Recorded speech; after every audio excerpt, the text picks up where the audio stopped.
In this video, I want to talk about a new process to all of us. It's called the HUD verification process.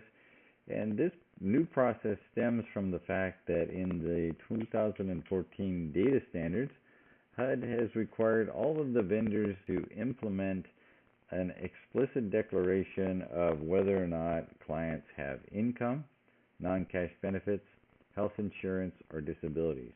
In the past, it was sufficient for us to record when a client reported a specific income, non-cash benefit, health insurance, or disability to us, and the vendor in the background could implicitly set the remaining types to no and not have to explicitly record that, but HUD no longer allows them to do that.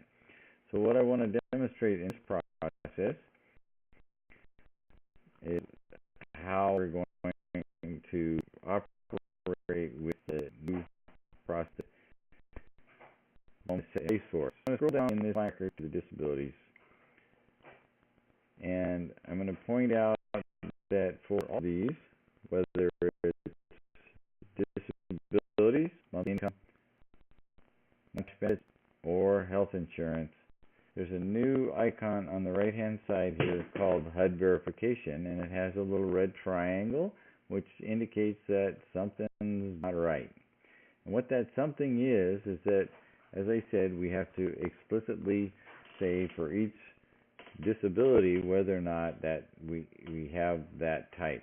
We have to say disability determination, yes or no. So in this case, I am going to work as if I were working through here, and I would have answered this question about whether or not a client has a disabling condition, and I will say that they do have. And I would go into my disabilities, and I would add a disability for that client.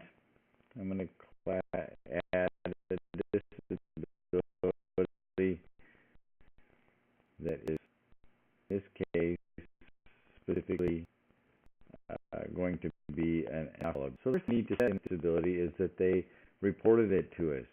In the past, we may have used this field to indicate that they have given us paperwork, but in this case, this field simply means that they said they had this disability, and this disability is long-term, and it's going to affect them.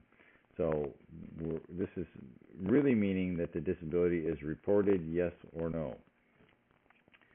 It doesn't make sense that a client would not know or refuse at this point, because it's simply whether or not they told you or didn't tell you. The rest of these questions are not important at this point. What I want to show is the process, but this is where you're going to determine, where you're going to document the severity of the disability, and in some cases, if they're path programs, you have additional questions that you have to answer. So this disability determination field that was here for whether or not we had the documentation has now been moved here. So if you basically say they have a disability, down here you're going to say whether or not you have the documentation on hand, on file. And that may come after you've seen the client initially, qualified them for the program. You may collect this data later, so it may be answered at a later time, which is not unusual or uncommon. You also need to indicate whether or not they're receiving services and whether the condition is going to be long-term.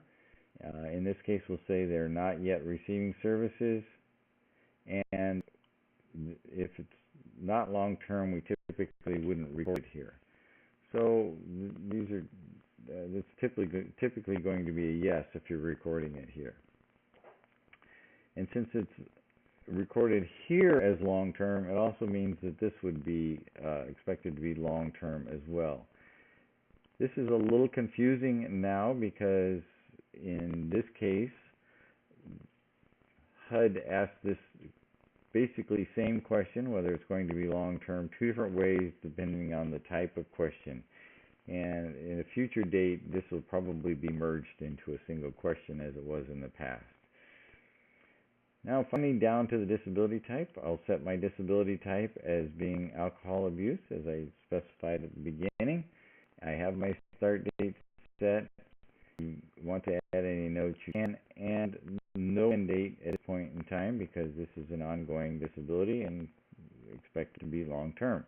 So I will save this disability as being the one that's reported, which is typically the way we operated in the past.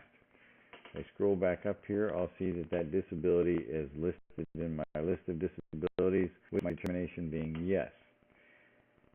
I still have a red triangle here for the HUD verification process, and this is the new step that you need to take. So I'll click on the HUD verification icon here, and it will bring up all of the disability types in the window. And you can see that I oriented the alcohol abuse as being a yes, and it's not marked as incomplete. All the others are marked as incomplete. This is where I explicitly say, no, they did not tell me that they had these disabilities, and they're not reporting them. So what if I click here on the no, it will set all of the remaining disabilities to be not reported. And that's my explicit declaration. At this point, I can click Save, and my disability verification will be complete. It will show on the screen as being complete. And you can see by the pencils here, it's adding disabilities for every, it's adding for every disability. I'm going to click X here. As I come back, you'll see that I now have 8 disabilities reported here, 1 through 5. My disability with the yes is going to be on the next screen. If I scroll back over that screen, I'll see that here's the one disability that they reported being. I can check here. I had verification complete disabilities, and now I need to go through that same process for my income. So if I work down here and I have answered these questions, and my next for my income, I say no, I don't have any income. I can't stop there as I could in the past. I need to click on the HUD verification process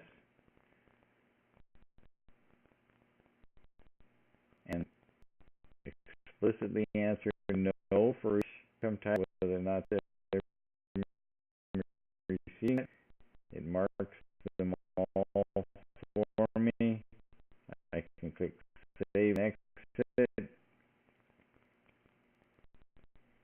And now it adds 15 incomes to my list, with all of them marked as no for receiving the income. And continue down and do that process for my benefits and health insurance.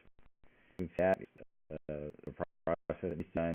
Now, their entry, update, or exit, I need to complete that process.